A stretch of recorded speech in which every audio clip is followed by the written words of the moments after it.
શ્રીમાચ્છારદ પૂર્ણચંદ્રવિલસત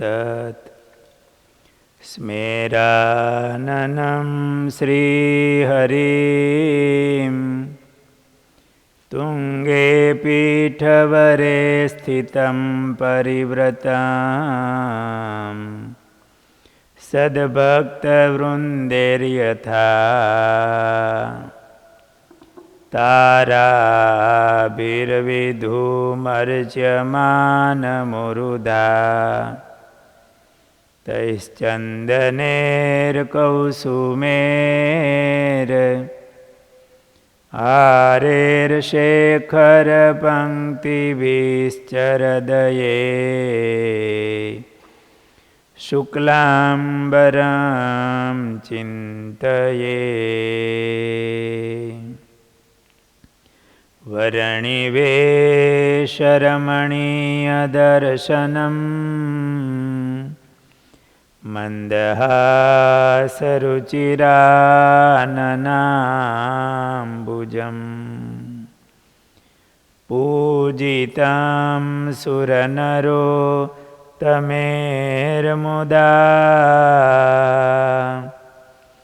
ધર્મનંદનમહં વિચિંતયે.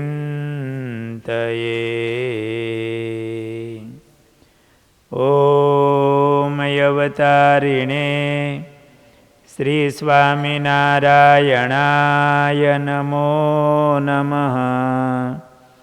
ઓમ શ્રી હરિકૃષ્ણાય નમો નમઃ. ઓમ શ્રી પૂર્ણપુરુષોત્તમાય નમો નમઃ.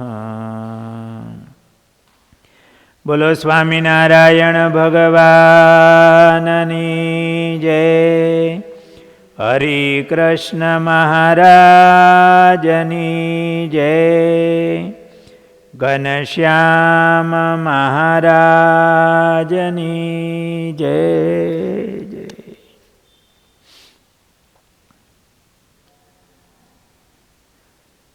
ઈષ્ટદેવ ભગવાન સ્વામિનારાયણ, પૂજ્ય સંતો, સર્વે વહાલા ભક્તજનો, આજે આપણી ગુરુ પરંપરાના એક પરમ ભગવદીય ધર્મમૂર્તિ સદગુરુ ધર્મ સ્વરૂપદાસજી સ્વામી એમના જીવન પ્રસંગોની કથા કહીશું. પૂજ્ય ધર્મ સ્વરૂપદાસજી સ્વામી એમનો જન્મ અમરેલી બાજુમાં મોટા ગોખરવાળામાં થયેલો. આ ખારો પાટ કહેવાય, પણ આ ખારા પાટની અંદર બહુ મોટા મોટા સંતો થયા છે.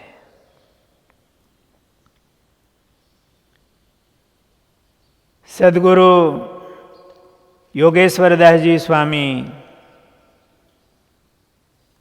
સદગુરુ નારાયણદાસજી સ્વામી, સદગુરુ ગોપીનાથ પુરાણી સ્વામી, ગુરુદેવ શાસ્ત્રીજી મહારાજ, ઘણા મોટા મોટા સંતો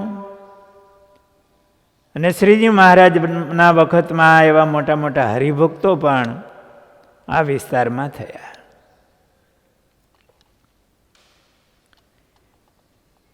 આ મોટા ગોખરવાળા ગામ, એ ગામમાં શ્રીજી મહારાજ વખતનો સત્સંગ છે. સદગુરુ ગુણાતીતાનંદ સ્વામી, સદગુરુ ગોપાળાનંદ સ્વામી વગેરે મોટા મોટા સંતો આ વિસ્તારમાં અને આ ગોખરવાળા ગામમાં ઘણું રોકાતા. આ સંતોના યોગથી હરિભક્તોનો સત્સંગ પણ એવો બળ્યો હતો. આ ગામની અંદર મેઘજીભાઈ કથિરિયા એ સત્સંગી હતા અને એમને ત્યાં દીકરાનો જન્મ થયો. એમનું નામ અરજણ રાખ્યું. એ અરજણ નાનપણથી દૈવી આત્મા, ભગવાન અને સંતોમાં હેતવાળા, મંદિરે આવવું, નાની મોટી સેવા કરવી, સત્સંગમાં બેસવું, એવા બાળપણથી જ એમનું અંગ હતું.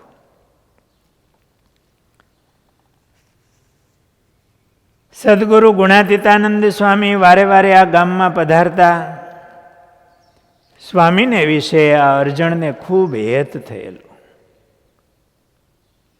કથા વાર્તા સાંભળે, સંતોની સેવા કરે. અરજણભાઈ મોટા થયા, એમના લગ્ન થયા. સુખી સંપન્ન હતા, મોટી ખેતી હતી. મોટા ખેડૂત સુખી હોવા છતાં પણ જ્યારે સંતો મંદિરે આવે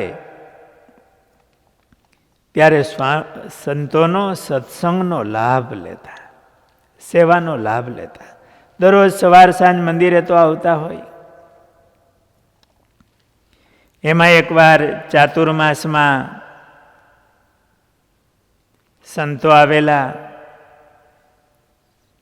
આ ગોખરવાળા દેશ કહેવાય, એ ગામ મોટું ગામ, સારો સત્સંગ, એટલે સંતો મહિનો મહિનો રોકાતા.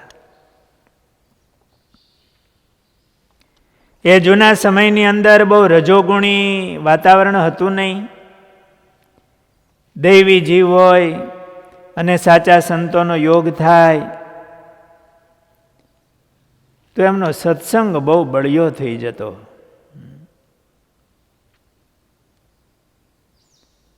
આ અરજણ, એમનો પણ સત્સંગ એવો બળિયો હતો. એકાદશીનો દિવસ, સંતોને ઉપવાસ હોય. અરજણ ભગતને મનમાં સંકલ્પ થયો, બારસના પારણા સંતોને કરાવીએ. નકોરડા ઉપવાસ હોય એટલે બારસના સવારમાં સંતો પારણા કરતા હોય. ભગતને મોટી ખેતી, દુજાણું સારું, એટલે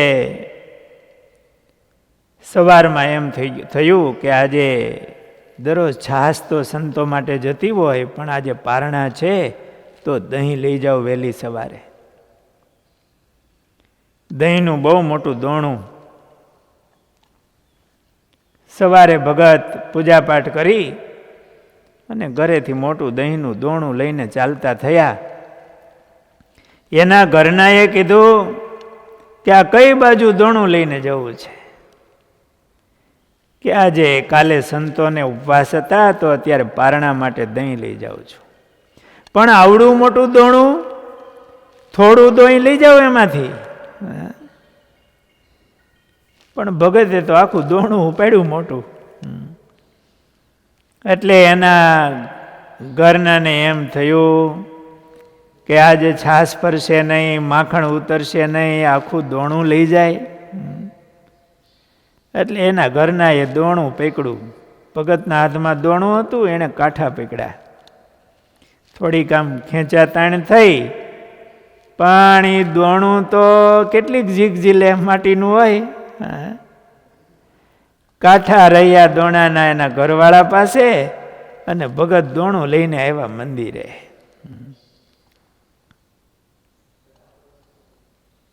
આવું બને નહીં બહુ, કારણ કે લગભગ ઘરમાં મહિલાઓને ભક્તિભાવ હોય, સેવાનો મહિમા હોય, પણ આ ભગવાનને કરવું હશે ને.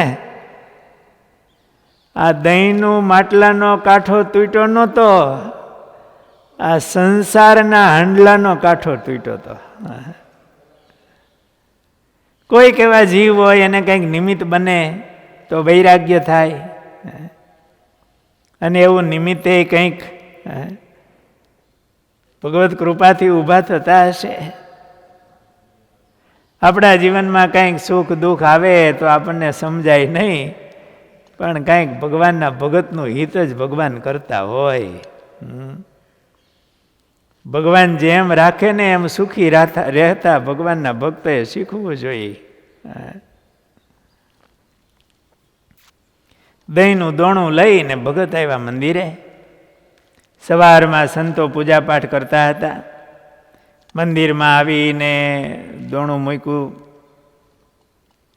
ભંડારી સંત છે એને કીધું કે સ્વામી આ દહીં લાવ્યો છું તો બધા સંતો પારણા કરજો. પણ મોટું દોણું ને એને કાઠલા નહીં. સંતોએ કીધું ભગત આ શું થયું? આ કાઠલા તો તાજા તૂટ્યા હોય એવું લાગે છે. ભગતે કીધું સ્વામી કાંઈ બધું કહેવા જેવું નથી, મહેનત કરીને લઈ આવ્યો છું, વાપરજો, આનો ઉપયોગ કરજો. પછી વળી નાના સંતોએ પૂછ્યું હોય તો ભગતે વાત કરી છે સ્વામી આવું થોડું થયું પણ તમે વાપરજો. સંતો પૂજાપાઠમાંથી પરવાર્યા હોય, પારણા કરવાના હોય, મોટા સંત છે એને વાત થઈ હશે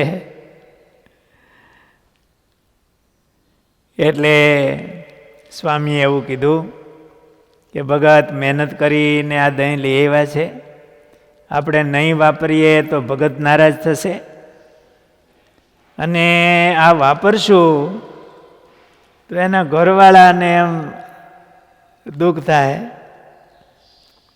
સંતોનું જીવન એવું હોય, એમની ક્રિયા એવી હોય કે એનો ગુણ બધાને આવે. સંતોની એવી સઘળી ક્રિયાય કુસંગી દેખી સતસંગી થાય. એટલે સંતોએ એ ભેંસના દૂધ હોય, એનું દહીં હોય, એની તર મોટી હોય, એટલે ઉપરથી તર એક બાજુ કરી અંદરથી દોણામાંથી થોડું દહીં કાઢી એની છાશ બનાવી અને સંતોએ પારણામાં ઉપયોગ કર્યો. અને પછી ભગતને કીધું ભગત જો બધા સંતોએ બહુ સારી રીતે પારણા કર્યા હો, આ દહીં પ્રસાદી વિધિ છે ને હવે ઘરે લઈ જાઓ. ભગત દહીંનું દોણું લઈને ઘરે આવ્યા. એના ઘરના એ વલોણું કર્યું, દરરોજના જેટલું જ માખણું ઉતર્યું. એણે અંદર જોયું તું તર એક બાજુ કરેલી હતી. એને મળમાં એમ થયું કે આ સાધુ હારા હો, દરરોજના જેટલું જ માખણું ઉતર્યું. આ સંતોની રીત. એ કોઈનું લઈ લેવાની ભાવના સાધુના હૃદયમાં ન હોય, એનું સારું કરવાની ભાવના હોય. કોઈ કંઈ લાવે તો એ ભગવાનના ઉપયોગમાં આવે, ભગવાનના સ્મરણ સાથે એ સંતો વાપરે, એના જીવનું સારું થાય, અને ભગવાનને પ્રાર્થના કરીને ભગવાન એને સારો સત્સંગ થાય, એને ભગવાન પાછું આપે. વધારે લાવ્યા હોય તો એને પાછું મોકલે.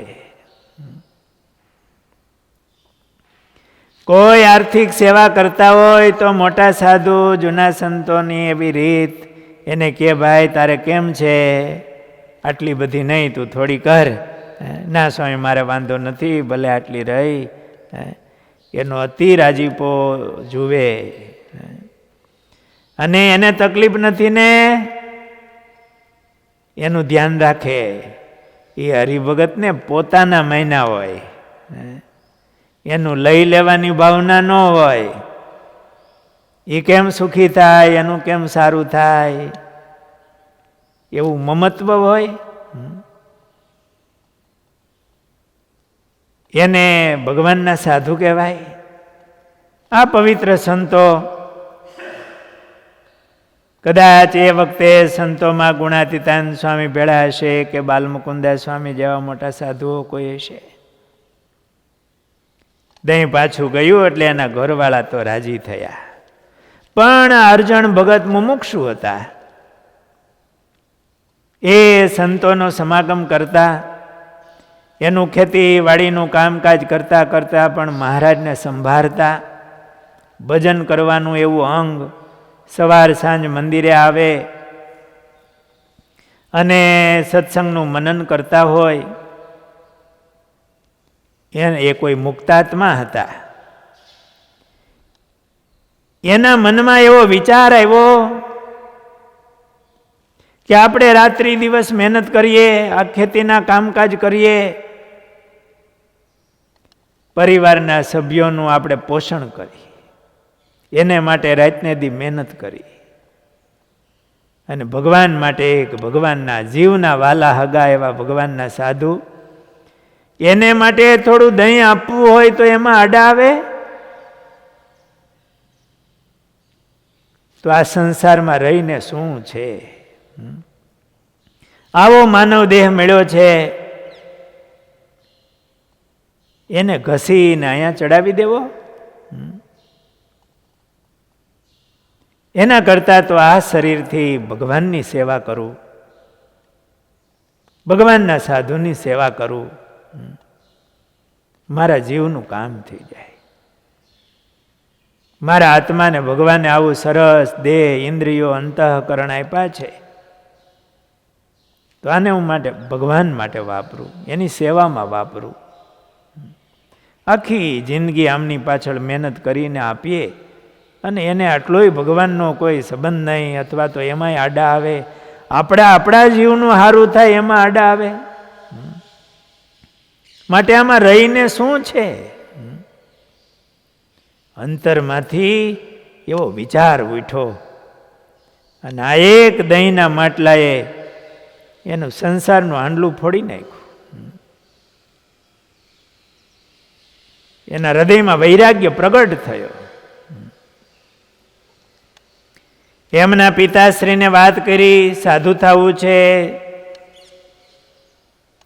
મેઘજી બાપાએ ના પાડી. કેમ હા પાડે? એક બે વાર પૂછ્યું હશે, કંઈ જવાબ મળ્યો નહીં. પછી આ અરજણભાઈ, આ અરજણ મુમુક્ષુ હતા, પણ બહુ શાંત મૂર્તિ, ક્યારેય ક્રોધ કરે નહીં, કોઈનું ભૂંડું થાય એવો સંકલ્પ એના હૃદયમાં નહીં.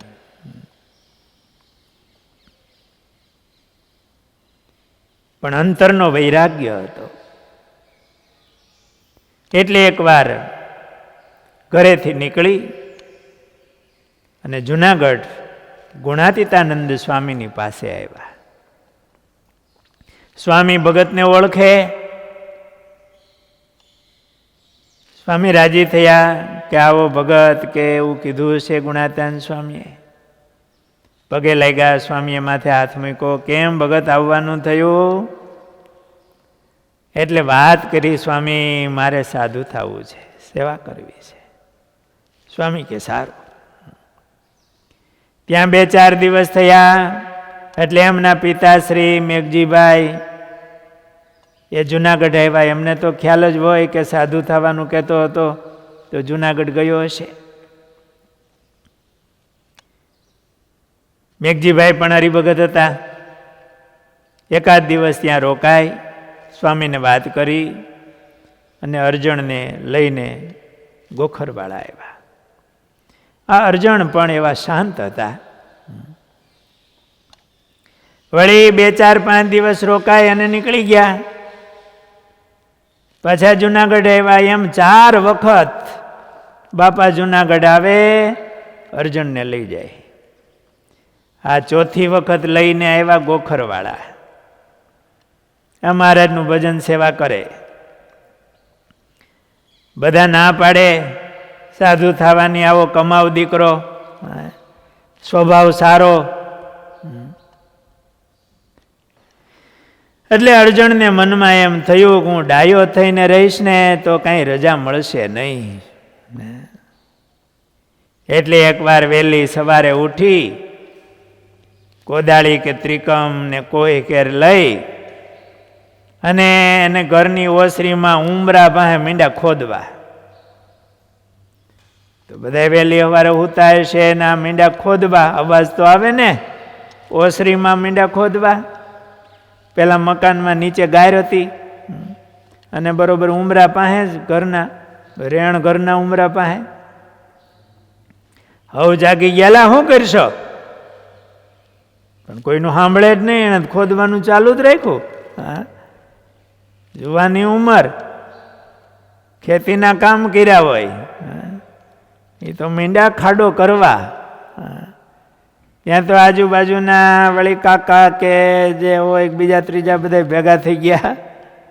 એલા એ પણ આ શું કરશો? હું જુવાન દીકરો અને મારી માને ઠેઠ ગામના પાદરમાં પાણી ભરવા જવું પડે, અહીંયા કૂવો ગાળી દઉં. એલા પણ ગાંડો થઈ ગયો લાગે છે. તો સાંભળે જ નહીં, માંડ માંડ રોક્યા. અને આ અર્જણ તો શીખાતા મુક્તાનંદ સ્વામીના જીવનમાંથી. મુક્તાનંદ સ્વામી કેવા સાધુ, માં જેવા સાધુ. અર્જુનનો સ્વભાવ એવો હતો. પણ એ મુક્તાનંદ સ્વામી ગાંડા થયા હતા. નહીતર ઘરેથી નીકળાય એવું હતું નહીં, એટલે ગાંડા થયા હતા. કોઈના છોકરાને આ ઘરેથી ઓલે ઘરે મૂકી આવે, નાના હોય બરોબર, ઘોડિયામાં હોતા હોય, ત્યાં જરાક કલ્પના થાય છે મુક્તાનંદ સ્વામીના જીવનમાં. પણ બહુ ડાયો થાય તો આ સંસાર કઈ છોડે નહીં. અને ગુણાતીતાનંદ સ્વામીએ વાતોમાં લખ્યું છે, ગાંડો થાય એ જ ભગવાન ભજે. આ દુનિયામાં બહુ ડાયો થવા જાય, દુનિયામાં ડાયો ડાપણમાં દુઃખ પામે. અને આ જગતે એવું છે કે જે ભગવાનને માર્ગે હાલ્યા એને ગાંડા કીધા. કે જુઓ ને આ ગાંડાની વણજાર, આ સુખજી ગાંડા, ધ્રુવજી ગાંડા, ગાંડા કયાધુ કુમાર. અને નારદજી તો એવા ગાંડા, નારદજી તો એવા ગાંડા, એ જેણે બાંધા નહીં ઘર બાર. જુઓ ને આ ગાંડાની વણજાર. બધા સમજાવા ભાઈ શું કે ગાંડો જ કે ને. પછી તો એક બાજુ બધા મળીને મીંડા કેવા કાને હવે જવા દો. પણ તોય કાંઈ મેઘજી બાપાનું મન માને નહીં. અને આ અરજણ ફરીને પાછા જુનાગઢ નીકળી ગયા. ગુણાતીતાનંદ સ્વામી પાસે આવી સ્વામીને પ્રાર્થના કરી. સ્વામીમાં બહુ હેત હતું અર્જુનને.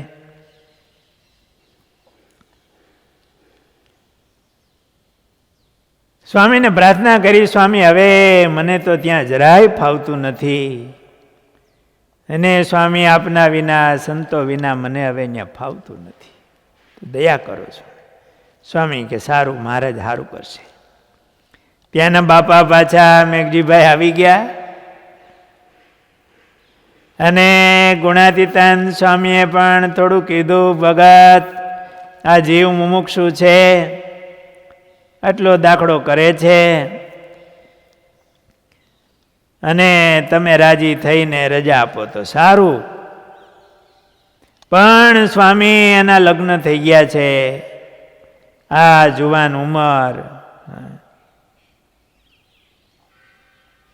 તો એ મન માન્યું નહીં મેઘજી બાપાનું. સ્વામીએ કીધું ભગત તમે જાઓ ભેગા, ભગવાન હવે સારું કરશે. મેઘજીભાઈ પણ બહુ શાંત સ્વભાવવાળા, ક્યારેય ઊંચું બોલે નહીં. બાપાએ હાલવાનું કીધું, સ્વામીએ આજ્ઞા કરી એટલે અરજણ બાપાની ભેગા હેલા. ચાલતા રસ્તામાં જુનાગઢથી નીકળે ને ભેસાણ આવે. ભેસાણની પહેલાં જુનાગઢ બાજુ રાણપુર એક ગામ છે. એ ગામની અંદર એક દરજી હરિભગત હતા રાણપુરમાં. એમણે એમની ઘરે મંદિર કરેલું. એટલે આ હરિભગત હતા મેઘજી બાપા, એને ખબર કે અહીંયા મંદિર છે તો રાત્રિ રોકાઈ જાય, કારણ કે ચાલીને ગોખરવાળાથી આવ્યા હોય, પાછું બીજે દી જવું, એટલે આ લગભગ 90 કિલોમીટર તો થઈ જાય. એટલે રાણપુર રોકાઈ ગયા. દરજી ભગત હતા એ ઓળખતા. મંદિર જેવો ઓરડો હતો એમાં ઉતારો આપ્યો, પણ એ ઓરડો પેક હતો, મેળો માથે મેળો, પરબારા નળિયા નહીં, મેળો પેક. અને કીધું કે અહીંયા તમે રોકાવ, આજે જમાડ્યા હોય પછી રોકાણા હશે. પણ બાપાને વિશ્વાસ આવે નહીં, માળો પાછો અહીંથી ક્યાંક ભાગી જાય તો. એટલે અંદરથી મંદિરની અંદર હાંકળ દઈને એમાં તાળું દીધું, અને બાપ દીકરો બે મંદિરમાં સૂતા. મેઘજીભાઈને તો થાક હતો, ઊંઘ આવી ગઈ, ઉંમર હોય થોડી. અને અર્જણ ભગત મહારાજમાં હેતવાળા, એટલે એ મીંડા મહારાજની માળા કરવા. મહારાજે વચનામૃતમાં લખ્યું કે જેને ભગવાનમાં હેત હોય એ માર્ગે કરીને થાક્યો હોય તો પણ કથા વાર્તાનો પ્રસંગ નીકળે તો જાણે થાક લાગ્યો જ નથી. એમાં અર્જણ તો માળા લઈને મીંડા મહારાજને સંભાળવા. બાપા તો સૂઈ ગયા હતા. મોડે સુધી મહારાજને સંભાળીને એવા ભાવથી અર્જણે આમ માળા કરી, મહારાજને પ્રાર્થના કરી, સ્વામીને સંભાળે, ગુણાતાન સ્વામીને. અને એમ કરતા જરા ઝોલું આવી ગયું.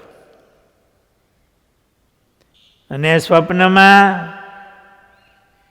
મહારાજ ને ગુણાતીતાન સ્વામી આવ્યા. ત્યાં તો આંખ ઉઘડી ગઈ, ત્યાં તો પ્રત્યક્ષ મહારાજને સ્વામી આમ પ્રત્યક્ષ દેખાણા, દર્શન થયા, હાથ જોડ્યા. બસ મહારાજ અદૃશ્ય થયા. એટલી વારમાં અર્જણ અહીંયા રાણપુરથી જુનાગઢ પહોંચી ગયા. જુનાગઢ પાછા એક ઓરડામાં ન્યા માળા કરતા મનમાં થયું છે તો બીજી જગ્યા, પણ મહારાજની માળા ભજન મીંડા કરવા વહેલી સવાર હતી. એટલે આ બાજુ ગુણાતીતાનંદ સ્વામી વહેલા ઉઠી અને દરવાજે આવ્યા, દરવાણી પાસે, અને કીધું એલા કોઈ મહેમાન આવ્યા છે? ના સ્વામી, કોઈ આવ્યા નથી. દરવાજો તો સાંજનો બંધ જ છે, કોઈ નથી આવ્યા. સ્વામી કે આ દરવાજા ઉપર મેળાવાળા ઓરડામાં જો કોઈ મહેમાન છે, પણ સ્વામી કોઈ આવ્યું જ નથી. સ્વામી કે જો તો ખરો. ઉપર જઈને જોયું, અંધારું હોય, કોઈક અંદર દેખાણું માળા કરતા બેઠા હોય એવું. તુરત આવીને સ્વામી કોક અંદર છે ખરું. સ્વામી કે બોલાવ બોલાવ એને. વળી ઉપર જઈને કીધું કોણ? તો કે હું અર્જણ ભગત છું, એ તમને સ્વામી હેઠે બોલાવે. અર્જણ એકદમ નીચે આવ્યા. ત્યાં તો વહેલી સવાર 4 વાગ્યા હતા. ગુણાતીતાનંદ સ્વામીને જોયા અને મીંડા દંડવત કરવા. સ્વામી કે ક્યારે આવ્યા? એટલે બધી વાત કરી. સ્વામી હું તો માળા કરતો તો, મને મહારાજના આપના દર્શન થયા અને મહારાજ અદ્રશ્ય થયા, ત્યાં તો હું અહીંયા ઓરડામાં આવી ગયો હતો. નિરાવરણ સ્થિતિ. ત્યાં સવારે બાપાએ ઉઠીને જોવે, અર્જણ નંબળે તાળું દીધું તું, ચાવી પોતાની પાસે હતી, એ પોતાના ખિસ્સામાં વળદંડ ક્યાંક રાખી છે બાંધીને. માથે મેળો, આ ગયો ક્યાં? એને કઈ આશ્ચર્યનો પાર ન રહ્યો. ત્યાં દરજી ભગત હતા, હરિભગત, એ બહુ મહિમાવાળા છે, તો એની ઘરે મંદિર કર્યું છે ને એ સમયમાં. એટલે એમણે આવી દરજી ભગત આવ્યા એટલે એમને વાત કરી બાપાએ બધી, મેઘજીભાઈએ. કે આ અર્જણ ક્યાં ગયો કંઈ ખબર ન પડી, અહીંયા ક્યાંય જવાય એવું તો છે નહીં, અહીંયા તાળું દીધું તું. એટલે આ હરિભગત હતા, એમણે કીધું કે મેઘજીભાઈ, તમારો દીકરો ભગવાનને માર્ગે ચાલે છે, ભગવાનનો ભગત, એ તમે હવે એમને રજા આપો ભગવાનને માર્ગે જવાની. એને તો મહારાજ સહાય કરતા હશે, નહીતર બીજા અહીંથી જાય ક્યાં? મેઘજીભાઈએ મન પાછું વાળી લીધું કે હવે ભલે સાધુ થાય, પાછું જુનાગઢ હવે લેવા જવું નથી. અને ગોખરવાળા આવ્યા. ઓ આ સ્વામિનારાયણ ભગવાનનો કેવો મોટો પ્રતાપ! ગુણાતીતાનંદ સ્વામી જેવા મહારાજના મોટા સાધુ ભગતને એમ કે મહારાજ સારું કરશે, જાઓ હવે, હવે તમારે એ આ લડાઈ હવે પૂરી થઈ જાય, ભગવાન ભેગા પડશે. બંધ ઓરડામાંથી જુનાગઢ પૂગી જવું, નિરાવરણ સ્થિતિ, દિવાલ આડી નો આવે. આ મુમુક્ષુ આત્મા મહારાજ ને ગુણાતીતાનંદ સ્વામીમાં એવું હેત, એની નિરાવરણ સ્થિતિ કરીને મહારાજે સ્વામીએ ત્યાં બોલાવી લીધા. આ રીતે એમને લડાઈ પૂરી થઈ. આ બાજુ ગુણાતીતાનંદ સ્વામીએ એમને પાર્ષદ બનાવ્યા. જૂના સમયની અંદર કોઈ સાધુ થવા આવે તો 2 વર્ષ એને પાર્ષદ તરીકે રાખે. નાની મોટી બધી સેવાઓ કરે, એનું અંગ ઓળખાય, અને સાધુને યોગ્ય હોય તો સાધુ થાય, નહીતર પાછા જે માર્ગે જતા હોય એ માર્ગ સંભાળી લે. ભગત થયા. ગુણાતીતાનંદ સ્વામીમાં બહુ હેત, બધી મંદિરની સેવા બહુ ખંતથી કરે, અને સ્વામી કથા વાર્તા કરતા હોય તો અતિ ભાવથી સ્વામીની વાતો સાંભળે, મહારાજનું ભજન કરે.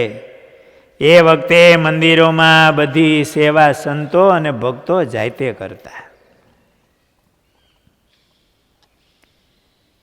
રસોડાની સેવાઓ હોય, દળવાની સેવા હોય, અનાજ સાફ કરવાના હોય. ગૌશાળા હતી તો ઘાસ ગીરમાં કે ગિરનારના જંગલમાં ડુંગરા હોય, વહેલા સવારમાં સંતો નીકળી ત્યાં પહોંચી જાય, ઘાસ વાઢે, એના ભારા ઉપાડીને પાછા લઈ આવે. બધા સંતો પાર્ષદો આવી સેવાઓ કરતા. આખું વરસ જે હરિભક્તો આવતા હોય, જમવા માટે પતરાવડા હોય, થાળીયું ક્યાં હતી, પતરાવડા હોય તો ખાખરાના પાન લઈ આવે, એને હૂકવે, એના પતરાવડા બનાવે. આવી નાની મોટી બધી સેવાઓ. ગૌશાળા હોય તો એના વાસીદા, એના છાણા થાપવા, ભગવાનનું ભજન કરતા કરતા હવ ખંતથી સેવા કરતા, વાળવું, ચોળવું વગેરે. અને સેવાનો અતિ મહિમા તો ભગવાનના સ્મરણ સાથે એ સેવા થતી હોય અને એમાં નિર્વાસનિક થઈ જાય. આ અર્જણ ભગત પણ એવી ભાવથી, અતિ ભાવથી સેવા કરે. એનો નિર્માની ભાવ, જેમ કેમ કરવાની ટેવ, સ્વામીને વિશે બહુ હેત, એટલે સૌનો એની ઉપર રાજીપો થાય. ગુણાતીતાનંદ સ્વામી કે મહારાજના ધામમાં જવાનો સંકલ્પ કર્યો. બાલ મુકુદાસ સ્વામીનું મંડળ બાંધ્યું હતું, અને ગુણાતીતાનંદ સ્વામીએ બાલ મુકુદાસ સ્વામીને ભલામણ કરી કે આ અર્જણ ભગત છે એ મુમુક્ષુ છે, બહુ દૈવી આત્મા છે, બહુ બળિયો જીવ છે,